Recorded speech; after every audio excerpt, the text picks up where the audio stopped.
My name is Kinsley. 5 years ago, I left this town after they told me I didn't belong. Last week, I returned, and my own brother had me tied to a lamppost for the whole town to see. He called me our family's disgrace, because I asked about my mother's will. They had already removed my name from her obituary, replaced my photo in the family home, and rewrote the past as if I never existed. But what if I told you I found the truth they tried to bury? And what would you do if your own family turned a funeral into a performance, and you were the ghost they pretended had already died?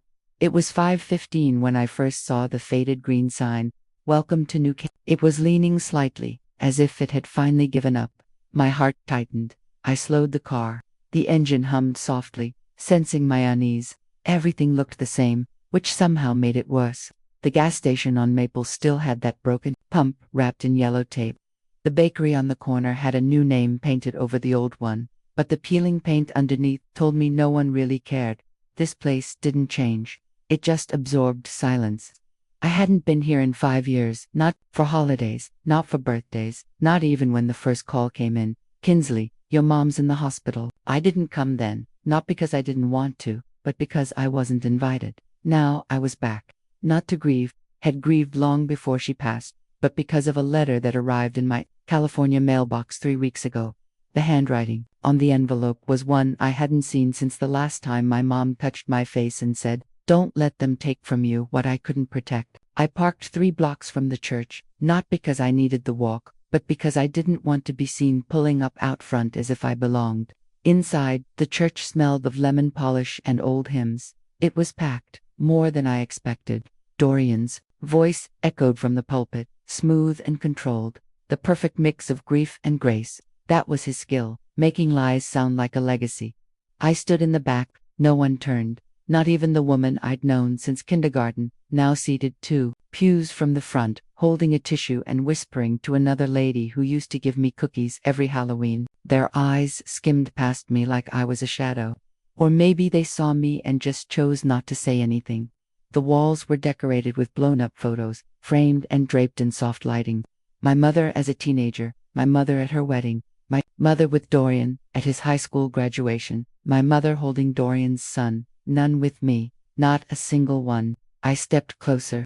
The slideshow playing on the projector cycled through moments I recognized, but with one small, deliberate omission. Me. I wasn't blurred out. I was never there. Someone brushed past me carrying a tray of coffee cups. "Hey, are you with catering?" he asked, pointing to a side table. "No," I blinked. "Oh, I thought you were with the service," he said, scanning my black dress and heels before walking off. Dorian's voice carried over the music. Our mother was a pillar strong, generous, and endlessly forgiving. I wanted to laugh. He continued. "She gave everything to this town, to this family. Even when it wasn't easy, she loved fiercely." My stomach twisted, and though some of us couldn't always be around, she never stopped hoping they would come back. The room hushed. Somewhere in the third row, someone turned slightly, just enough for me to catch their glance. I didn't return it. I stood there, in that hallway of smiles and soft-spoken platitudes, and felt the sharp edge of a truth I already knew. This wasn't forgetfulness. It was erasure. A complete rewriting of who belonged. My mother's voice came back to me from a hospital bed 5 years ago. "You're the only one who sees me without wanting to use me." She had said that after Dorian tried to convince her to sign over the house. Back when I still lived in town and still hoped we were a real family, I had stood by her, stayed until the pressure from everyone else, the whispers, the accusations pushed me out. Now they were burying her legacy with curated lies and tight smiles. I waited until the speech ended, until the last hymn was sung, and people started milling about with plates of pound cake and cups of lemonade. I turned and walked out before anyone could make eye contact. Outside, the sky had clouded over. The wind carried the scent of the pine trees lining the edge of the church lot. I walked past a group of women chatting about how beautiful the service was. One of them, Maris, my mother's sister, caught my eye. She blinked, then looked away. My heels clicked against the pavement, but no one followed. No one called out, "Kinsley, wait." By the time I reached my car, the clouds had broken, and a weak strip of sunlight cut across the windshield. I opened my purse and pulled out the envelope. The paper was thick, old-school handwritten, and postmarked 3 weeks before my mom passed. I hadn't opened it yet. I wasn't ready before. I wasn't sure I was now, but I came back for a reason. I wasn't here to forgive. I wasn't here to cry. I wasn't here to prove anything. I was here to reclaim. The letter trembled slightly in my hands, but not from the wind or chill. It was me. I sat on the edge of the motel bed, the dull floral comforter pattern staring up at me like it knew something I didn't. The bedside lamp flickered once, then steadied. It was quiet except for the soft hum of the mini fridge in the corner. I didn't need to reread the postmark. I knew exactly when it came 3 weeks before she passed. I remembered the day it arrived like it had a scent California sun spilling across my kitchen floor. The mail dropped onto the counter. Her handwriting on the envelope had stopped me mid-step. I hadn't opened it then. I wasn't sure I could, but now I had no choice. I slid a nail under the flap, unfolded the creamy paper inside, and started reading. Kinsley, if you're holding this, I'm probably gone. And if you came back, it means you're braver than I was. Everything I owned, this house, the land, the savings, it's yours. I didn't leave it to Dorian. He already took what he wanted. I stopped and exhaled. I hadn't realized I was holding my breath. This isn't about money. It's about trust. You stayed when everyone else wanted me to be quiet. You saw me, not the mother they projected, not the woman they performed around. You saw me. That's why. This belongs to you. There were 2 more lines I couldn't read immediately. I had to blink them clear. I'm sorry for the years they made you feel like less. That ends now. The room spun a little. Or maybe it was just the gravity of the truth finding me all over again. She had left it all to me. Every asset, every bit of it. But there hadn't been any mention of a will yesterday. Nothing in Dorian's tribute. Nothing at the service. Nothing in the lawyer's voice when he called and offered logistical closure. I folded the letter slower this time.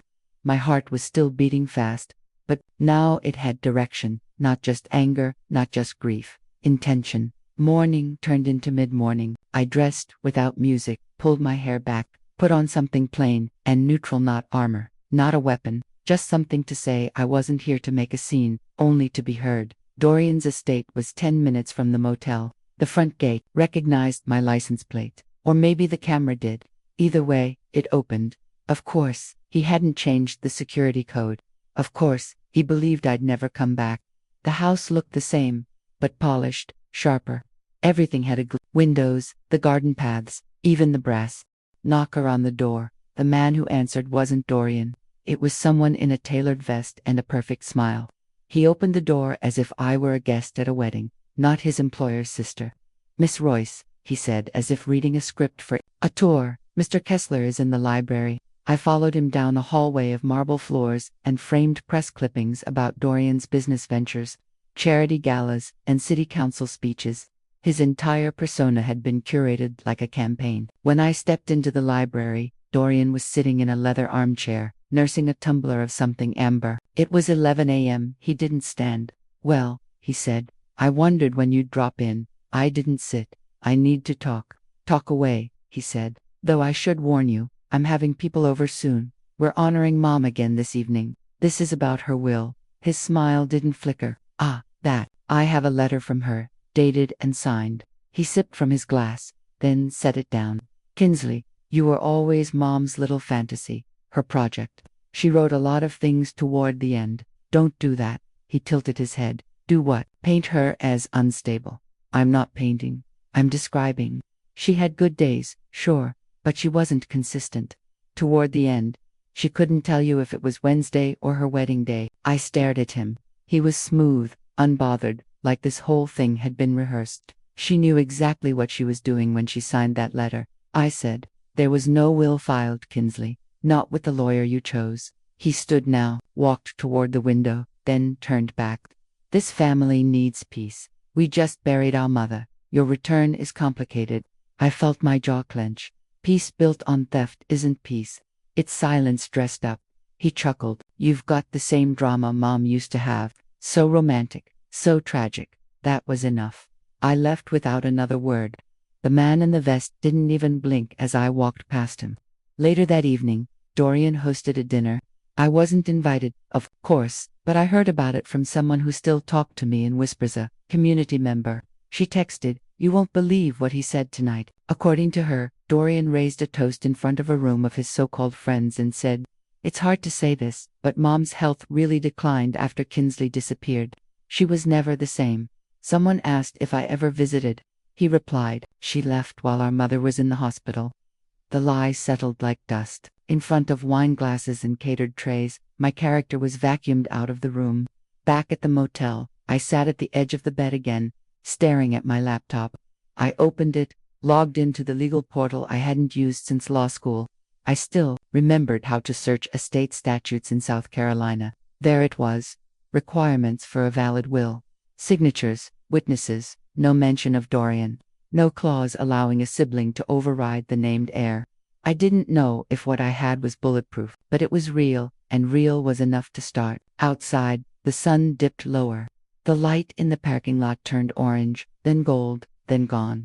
I looked at my mother's letter again, then at the screen. I whispered to the empty room, to the memory of her voice, to the man who thought he could write me out of the truth. Let's see what he buried along with her. They weren't built for truth. That line from my mom's old email clung to me like static, the entire drive to the Historical Society. It had been sitting in my inbox for years, buried under confirmations and newsletters I never opened. But reading it again last night, it was like she knew. She knew this family would rewrite everything once she was gone. She just didn't know how far they'd go. The morning was quiet, almost too quiet for spring. Clouds hung low, but didn't threaten rain. The air carried that sticky scent of blooming azaleas, mixed with the faint trace of old wood smoke from a nearby chimney. New Canaan always smelled like a memory I couldn't trust.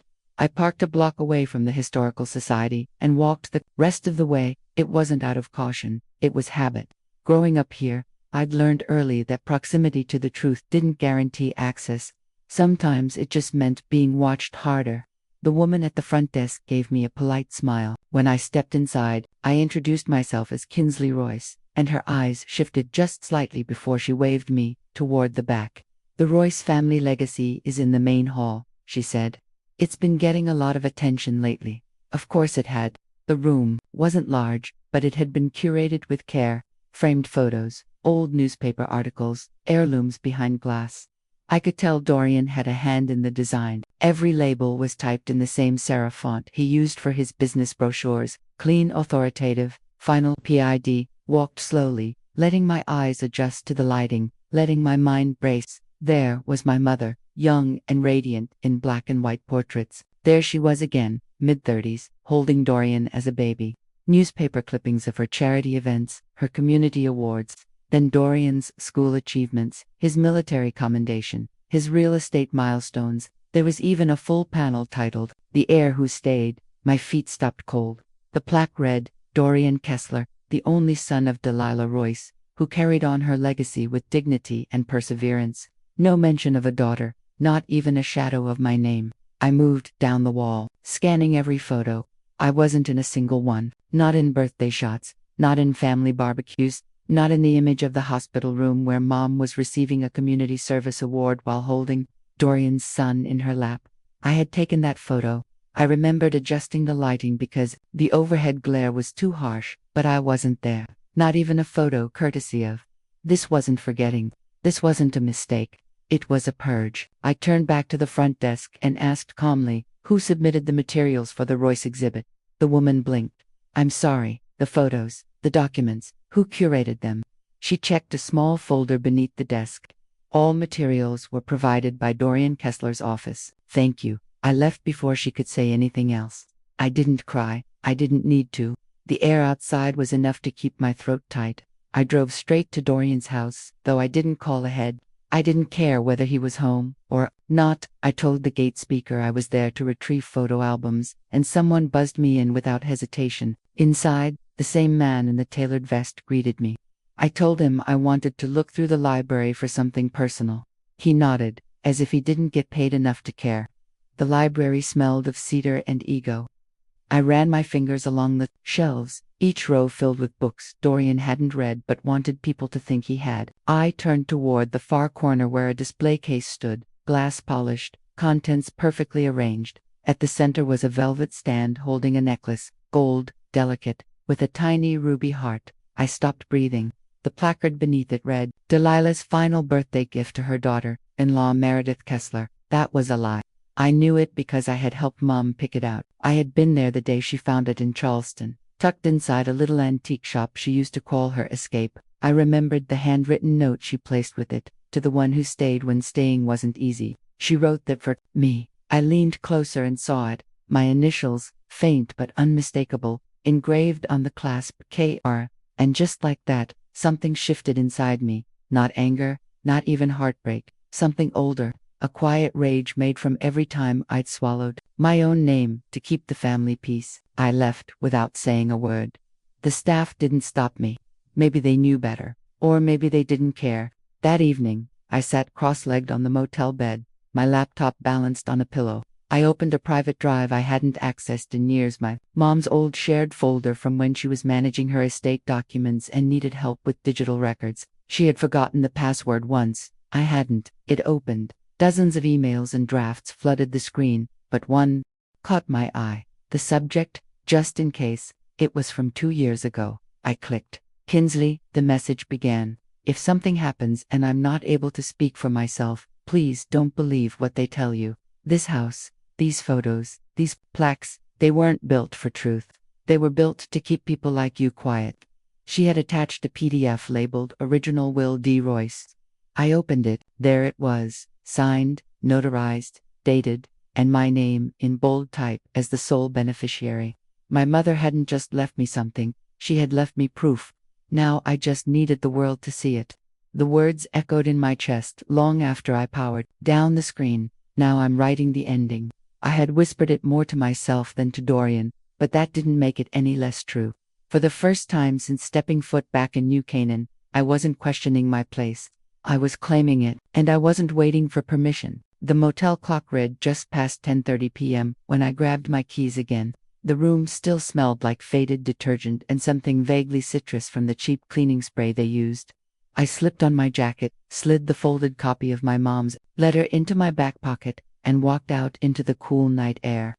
The streets were quiet, no cars on the road, just the hum of porch lights buzzing across town. I didn't need a GPS to find my way. Some memories don't fade, no matter how badly you want them to. 15 minutes later, I turned off the main road and pulled into the gravel lot beside an old storage facility. The office lights were off, but I knew where the keypad was, the same place it had always been, mounted on the right-hand wall, beneath the faded sign that read Safe Keep Storage. The number was still her birthday. She never changed it, even after I told her it was too obvious. I typed it in. The gate rattled, hesitated, then rolled open. Unit B14. We kept everything. Their old Christmas decorations, boxes of high school report cards, ballet shoes I hadn't worn since I was 15. I found the right unit, pulled the latch, and lifted the door. The smell hit me first. Cardboard, dust, and something faintly floral. Lavender. She used to tuck dried lavender into every box. I switched on the light bulb hanging from the ceiling. Its glow was dim and yellowed.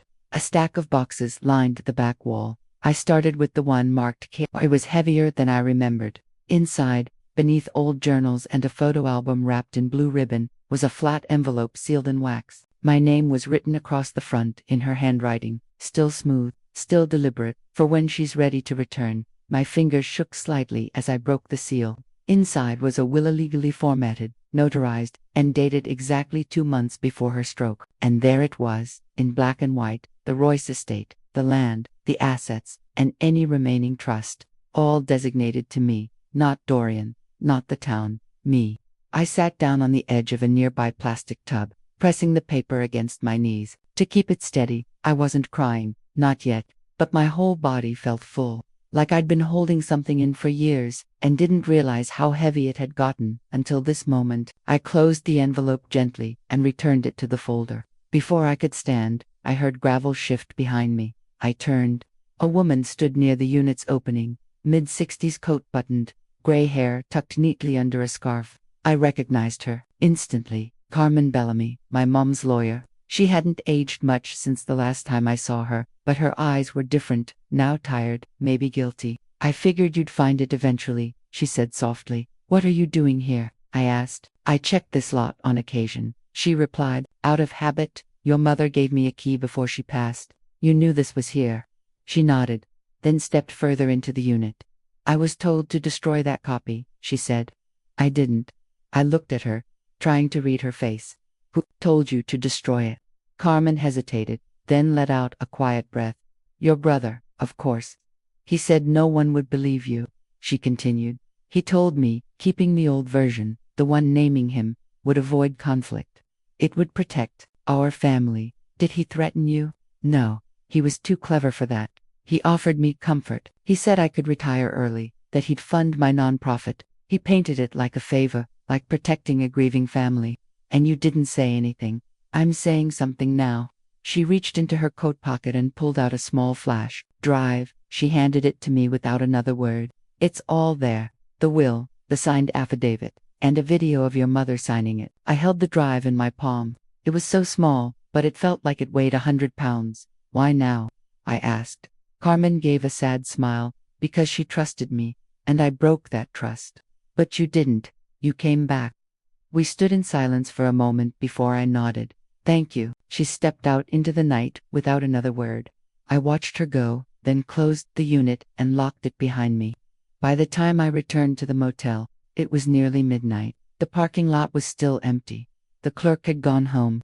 I moved, quietly, careful not to wake the guest in the room next door. I didn't sleep, not because I couldn't, but because I was already awake in a different way. By sunrise, I was dressed, and in my car, headed to Dorian's estate. The same gates opened for me again. The same man in the same vest opened the door. Your brother's in the sunroom, he said, as if we were still pretending civility. I walked through the house, past the photo walls that had been scrubbed of me. I didn't stop until I reached the sunroom where Dorian sat sipping coffee and thumbing through his phone like nothing in the world could touch him. He looked up, smiled. Well, you're certainly persistent. I pulled the printed will from my bag and placed it on the table in front of him. He didn't reach for it, just raised an eyebrow. What's this supposed to be? You know what it is? He skimmed it finally, expression unreadable. She was already declining when this was signed. I stepped closer. She knew exactly what she was doing. He set the paper down. This doesn't matter. You think anyone in this town will believe it? I've been the one holding this family together. You were gone. I stared at him, really looked at him, the carefully pressed shirt, the expensive watch, the calculated posture. All of it was armor, and none of it was truth. You erased me from her story, I said. Now I'm writing the ending. I turned and walked out before he could reply. This time, I didn't wait for him to call after me. I barely slept the night I handed Dorian the will. Not because I was anxious, no, that had passed, because adrenaline had become the thing moving through my veins. My body was exhausted, but my mind kept circling the same point. This is no longer a quiet war. It's public now. And once the truth cracks open, it doesn't seal back up. By 7:30 the next morning, I was seated in a corner booth at Millie's Cafe, the only place in town that still served drip coffee in real ceramic mugs. I watched the regulars, mail carriers, retired school teachers, the occasional sheriff's deputy move through their routines, as if the town hadn't chosen to forget me, as if I hadn't just blown a hole through the polished version of our family legacy that Dorian had been selling them for years. Jess Wind slid into the booth across from me. She was younger than I'd realized, maybe 23. With a backpack slung over one shoulder and a camera bag looped around the other, she ordered a black coffee before even greeting me. You've stirred up more attention in 3 days than the town's seen in 3 years, she said, setting her phone between us. That wasn't the goal, I replied, but it's working. Jess opened her phone and pulled up her vlog feed, the video she'd posted of the Roy's Legacy exhibit, where my name was suspiciously missing, had hit 30,000 views overnight. People weren't just watching, they were commenting. Some were from locals, some were strangers, but the tone had shifted. She can't possibly be making this up, one said. Why would anyone erase a daughter from history unless they had something to hide, read another. Jess looked up. You ready for this to get even bigger? I hesitated, then nodded. Let's do it. We headed across the street to the town library, where the monthly Women in Business event was being held. I hadn't signed up to speak. This wasn't part of some master plan, but one of the coordinators recognized my last name and offered me the floor, perhaps out of guilt, perhaps curiosity. I stood behind the podium, the microphone set a little too low, and faced a room of mostly older women sipping from white paper cups. Some of them looked vaguely familiar. One woman near the front twisted a napkin in her lap when I said my name. "I know most of you probably remember me," I began, "but not in the way I want to be remembered." The room fell quiet. "I left this town 5 years ago, after being pushed out of my own family. I came back to bury my mother, and instead found that I had been buried too." A few shifted in their chairs. My name was removed from her obituary. I was excluded from her memorial, and when I walked into the exhibit honoring her life, I wasn't even a footnote. Someone whispered, "That's not right." "What most of you don't know," I continued, "is that I'm the founder and CEO of a biotech company based in San Diego. We've developed diagnostic tools used in over 80 hospitals nationwide. I don't say that to impress you. I say it because my brother spent the last 5 years telling everyone I was the one who failed this family." A woman in the back let out a soft, "Well, I'll be." "This isn't about money," I added, my voice steady. "It's about truth, about the rewriting of a legacy to fit the ego of one man. I have proof, legal, signed, and witnessed, that my mother left everything to me. And yet, I've been painted as the shameful ghost." Silence, then a voice from the side of the room, tentative but clear. "She doesn't look like someone who needs a handout." I smiled gently. "That's because I never asked for one." A hush spread like a ripple. Then a rustle of movement came from the far side of the room. An older woman stood up, short, sturdy, gray hair pinned into a bun. Her name clicked in my brain before she spoke. Glenda Harlow, my mother's nurse, the woman who had stayed late without billing extra, who always smelled like vanilla and peppermint. "I was there," she said, "when Delilah signed her will. I watched her sign it with full clarity, with intent.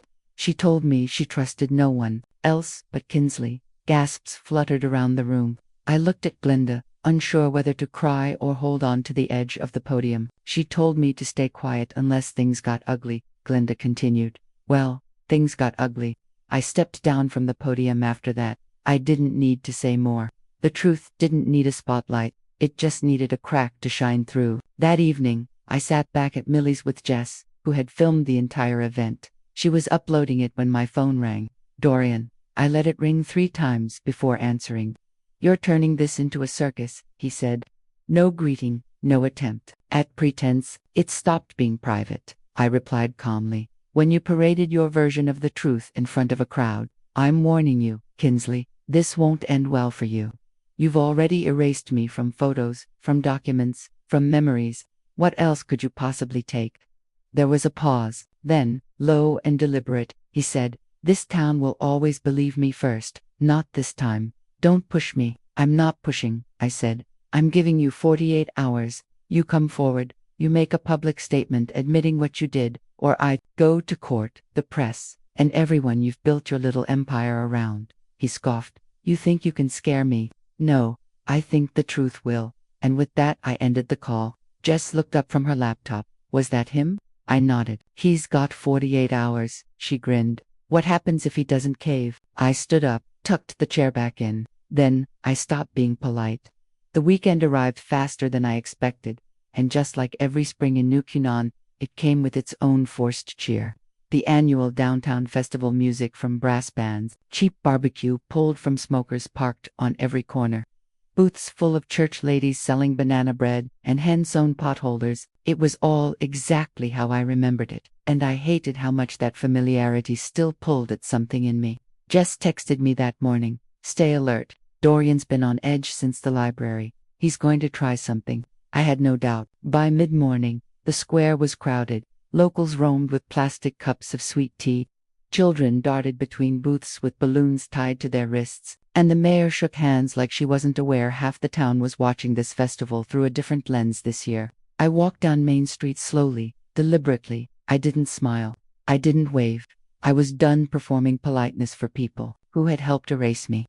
Eyes followed me, some curious, others cautious, a few outright hostile. I knew what they were thinking. She came back to make trouble. She should have stayed gone. Poor Dorian. I kept walking. When I reached the center of the square, just near the old courthouse steps, I saw him, Dorian. He was flanked by 2 of his colleagues, men who had grown fat off his business deals, the kind who always laughed too hard at his jokes. He spotted me, and for a moment his face flickered with something that almost looked like fear. Then, it hardened. He stepped forward, clapped his hands once, and raised his voice. "Ladies and gentlemen," he called out, "I'm sorry to interrupt your day of celebration, but there's something you all deserve to know." People turned, conversations quieted, phones came out of pockets. "This woman right here," he said, pointing at me like I was some criminal being paraded, "claims to be the rightful heir to our family estate. But what she won't say, what she won't tell you, is that she abandoned our mother in her final years. She left without a word while Mom lay in a hospital bed fighting for her life." A murmur rippled through the crowd. Someone near me muttered, "That's not what I heard." Dorian didn't stop. "She returned for one reason: money. Not to grieve, not to honor, just to take." I didn't move. One of his men stepped behind me. Before I could react, he grabbed my arms, not rough, but firm. The other pulled out a length of cheap cord from one of the festival tents. Within seconds, they dragged me toward the old lamppost in the middle of the square and tied my wrists around it. Gasps, camera shutters, but no one intervened. "Here she is," Dorian announced. The disgrace of the Royce name, on full display, for the town she walked away from. I stood still, not flinching, not crying.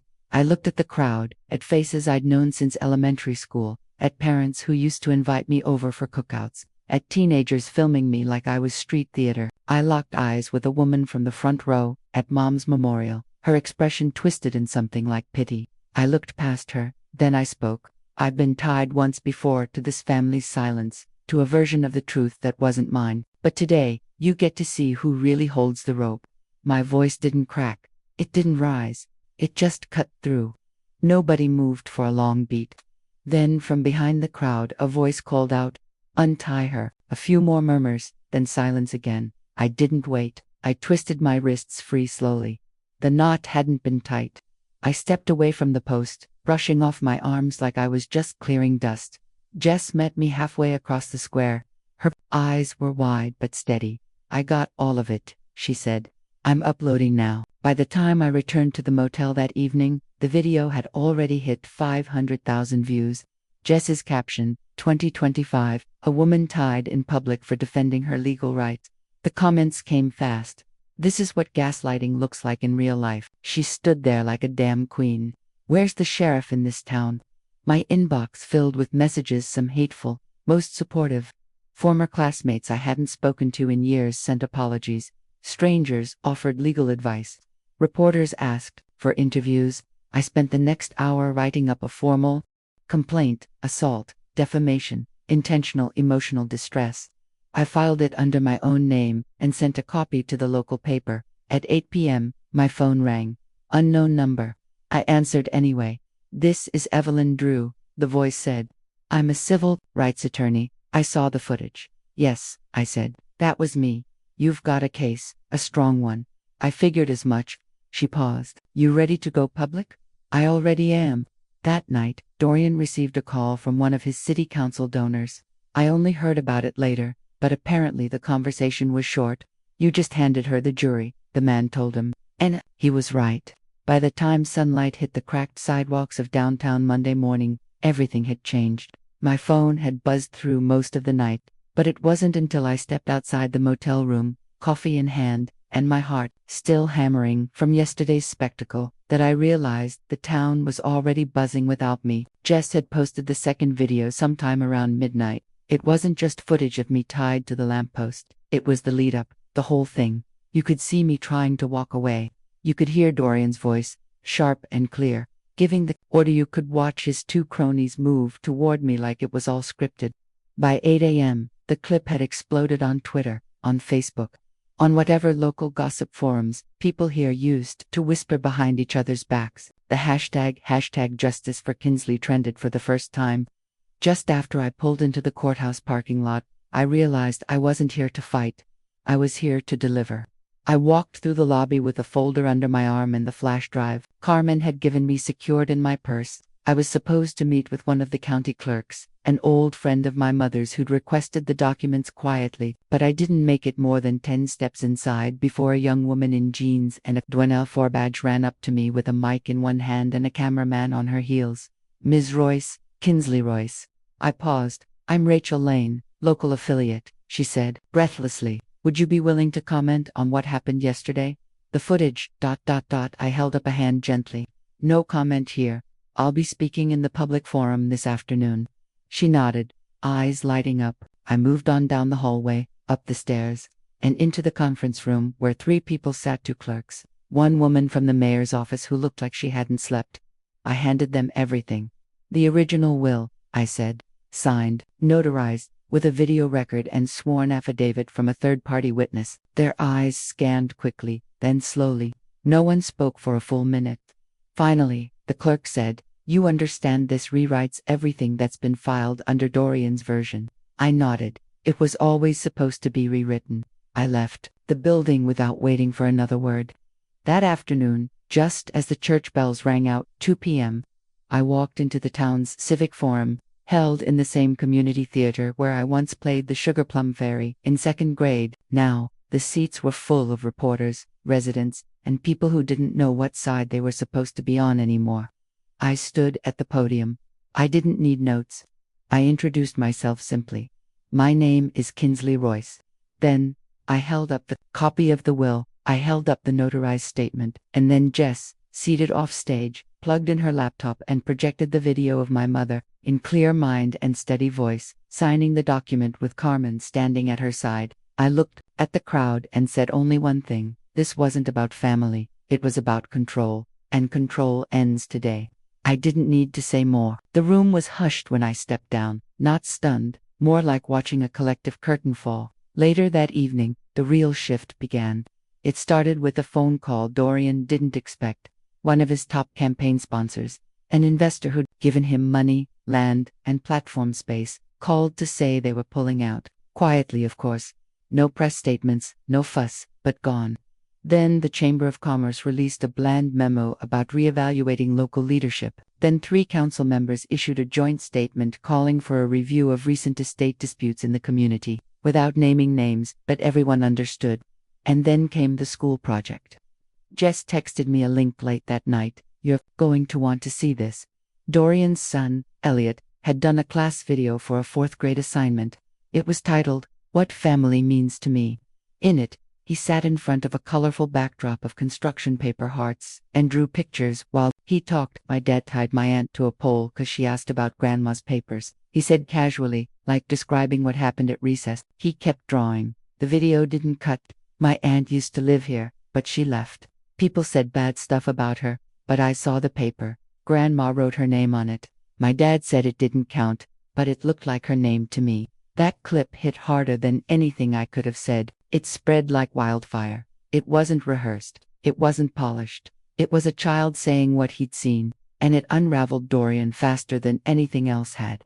2 local newspapers picked it up, then a parenting blog, then a news station out of Charleston. By Tuesday morning, my name was everywhere, and not as the disgraced Royce sister, but as the woman who'd been written out and then wrote herself back in. Letters came next. Notes slid under my motel door. Emails to the anonymous account Jess had created. 4 tips. Some were brief, "I'm sorry I believed him." Others more detailed.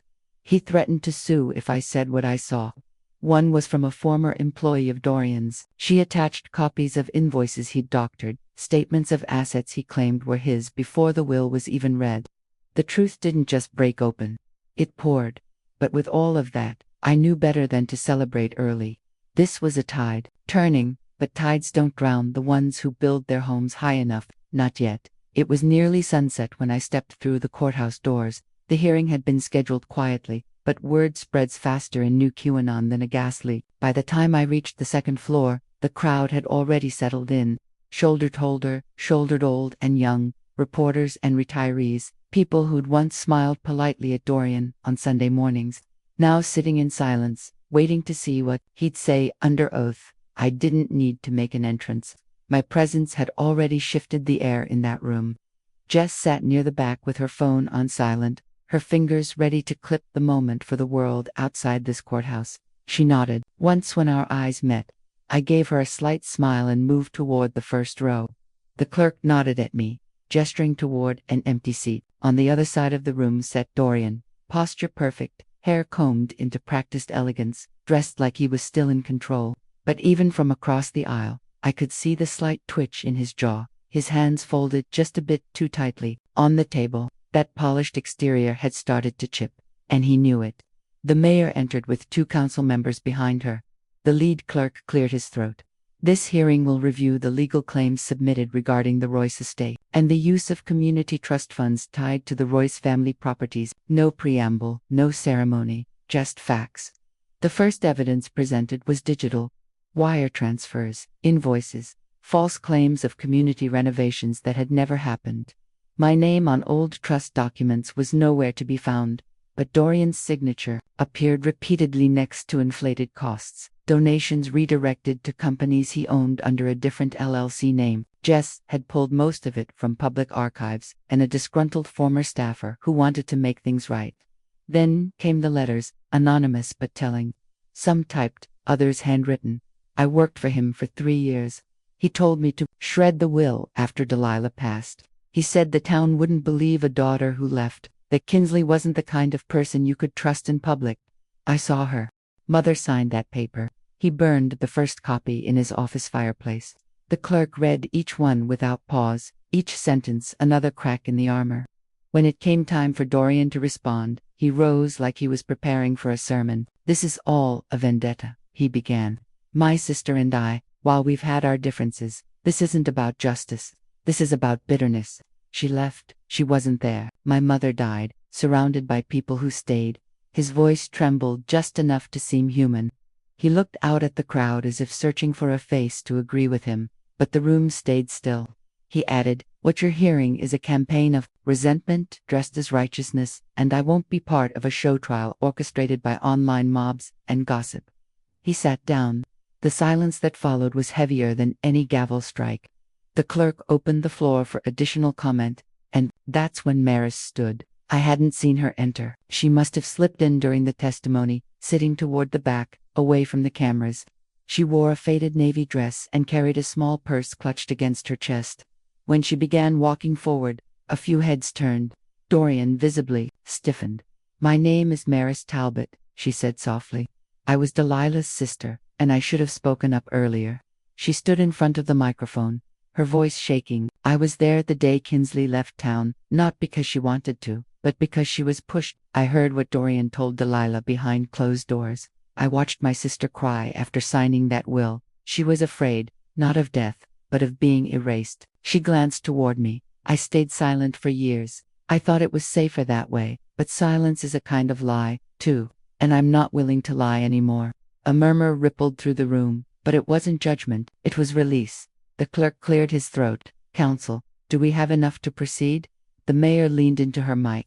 "In light of the evidence presented and the corroborated testimonies, we are moving to revoke Mr. Dorian Kessler's designation as community steward effective immediately." Dorian's mouth opened, then closed. He didn't stand, he didn't protest. The councilwoman beside the mayor added, "Additionally, we recommend the removal of Mr. Kessler from the mayoral race until legal investigations conclude." A beat, then applause.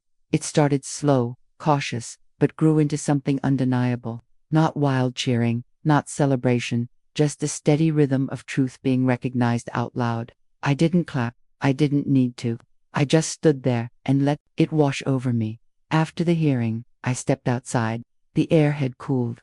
Dusk crept in through the trees lining the courthouse lawn.